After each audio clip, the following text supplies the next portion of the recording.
Hey everyone, it's God Forgive Me, bringing you the new update in Skyreacher called the Dungeon Break. To access the dungeon, you just need to talk to this new NPC called the Commander, who's right in front of Moola's stand and in front of this castle door. You just go ahead and talk to him, and he'll go ahead and throw you into the dungeon, which will start the whole experience. You will need to have the quest completed Forge and Fortune 3, otherwise you will not be able to enter the dungeon. The dungeon itself consists of breaking 11 different walls, a maze, and a quest to collect 10 keys, as well as there's mobs scattered throughout it. By completing the dungeon, you'll get one King's Treasure Bag, which is the new loot bag, as well as you'll get this cool new badge that you'll see above my head here called Fugitive. Each wall gets progressively harder to break, so although you can't complete this by yourself, it will take a very long time to do so. So party up and raid those dungeons, as this is an endgame repeatable quest, but stay to the end of the video as I'll show you the best way to go ahead and farm those treasure bags. But before I show you that, let's go over what's in these new bags. These bags include all new items, which include 3 banners, a pickaxe, a dagger, a crop, a statue, and a decorative crown for your island. So let's go through each of these items, going from the most common to the rarest. The first 2 most common items are 2 of the new banners, one called the Archer Banner and the other called the Knight Banner, both sitting at a 20% chance to get. Next, we have the new pickaxe and the new dagger. The new pickaxe is called the Runebreaker, which is the most powerful pickaxe in the game, dealing 1,630 damage, which is 605 more damage than the previous best pickaxe, which was the Gingerbread Pickaxe. This new runestone pickaxe comes pre-enchanted with Mythic, which gives you a 25% chance to get an extra rune when you're mining enchanted resources. Enchanting this with Mystic will increase your chance of getting an extra rune from enchanted resources up to 33%, as the boost is multiplicative, not additive. Again, equal in rarity, this new weapon is called the Plague Dagger, which deals 52 regular damage or 78 critical strike damage, and comes pre-enchanted with Poison Enchant. As of right now, having multiple enchantments of poison are redundant and it does not give you any extra damage or boost, so it's not beneficial. Both of these new items come with the chance of dropping at 15%. Then we have the third and rarest banner. It's called the King's Banner, and as you can see, it's much larger than the other 2, and it has a 14% chance to drop. And I will say all 3 of these look really cool, and I can't wait to see where I'm going to plug these on my castle. Next, we have the new crop called the Dark Fruit Seed. This, of course, produces dark fruit, which can be sold at any NPC for 140 coins, or you can consume it to heal yourself for 6 HP. This new crop takes 8 minutes to 9 minutes and 36 seconds to grow, so it's not going to be better than your pumpkins or your coffee beans right now. You have a 10% chance to get this new seed when opening bags, but you also have a 0.01% chance to get an extra seed to drop when you're farming this on your island.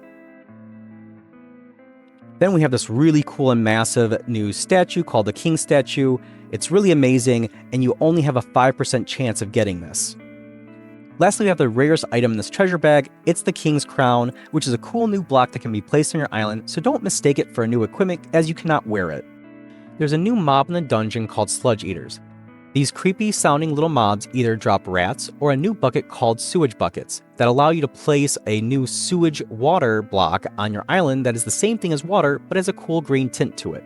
And real quickly, before I show you the best method for running these dungeons, I'm going to go over some quick quality of life stuff. They did add 2 new blocks, the Basalt Pillar and the Basalt Base, and you can also now buy wooden tools from Jake in New Haven. Not sure why you'd want to do this, but here's looking at you, Nix. Alright, let's talk to the commander and jump into the dungeon. From here, you'll have to break the first 5 walls, and there's nothing special here. Just break through them as fast as you can.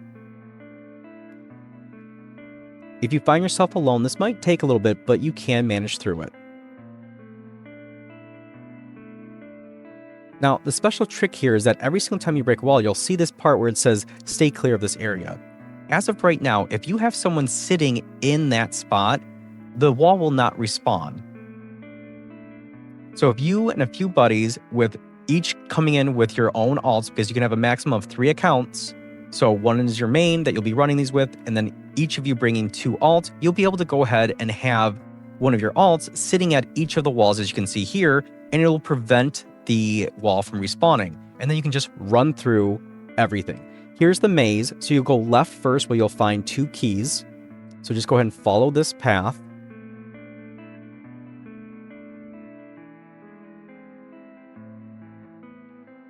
and then you'll turn right back around, and then you'll start heading the other direction.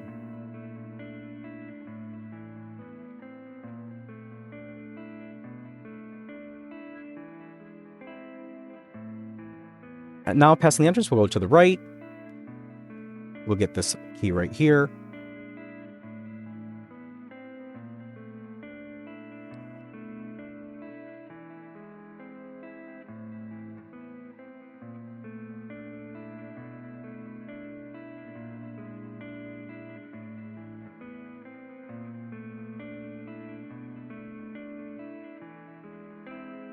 When you enter the maze, you should have 3 keys. When you exit the maze, you should have 8 keys. And the last 2 keys you'll get at the end in the sewer area.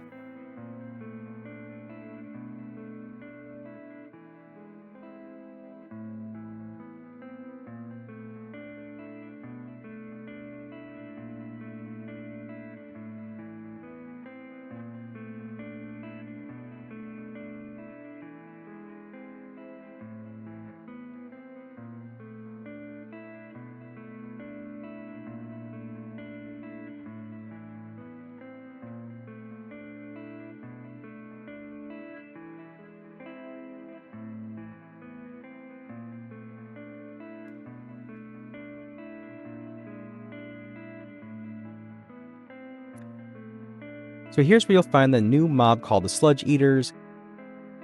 They do have their own mastery, but it's currently not in the mastery list, so don't go looking for it.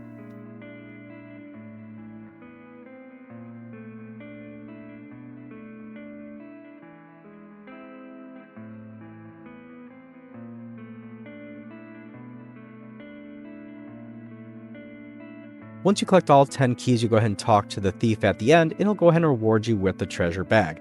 And as you can see, by doing this method and having 1% of each of those wall spawns, you can go ahead and run through these in a matter of 3 minutes.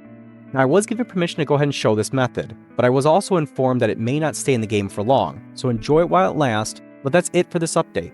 I hope you learned something new, and I hope you enjoyed it. If you haven't already, please like and subscribe as it supports the channel.